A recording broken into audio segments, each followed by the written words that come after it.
আমরা সারা মাস ধরে ছোট ছোট খরচ করি। 1 কাপ কফি, 1 কাপ চা, একটা সিঙ্গাড়া, 1 পিস কেক। এই ছোট ছোট খরচ যদি আপনি মাস শেষে হিসাব করেন, দেখবেন একটা বড় অঙ্ক দাঁড়িয়েছে।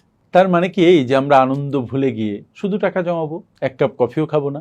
বিষয়টা সেখানে নয়। অবশ্যই আপনি কফি খাবেন, সিঙ্গারা খাবেন, ছোট ছোট আনন্দ করবেন, খরচ করবেন, কিন্তু প্রতিটা ক্ষেত্রে বুঝে শুনে করবেন। আপনি যেন অযাচিত খরচের মোহে পড়বেন না। 1 কাপ কফি আপনি যদি বাসায় খান, যে খরচ পড়বে তার 8-10 গুণ বেশি খরচ পড়বে একটা ব্র্যান্ডেড কফি শপে। সুতরাং আপনাকে বুঝতে হবে যে আপনি খরচটা কোথায় করবেন, কি পারপাজে করবেন।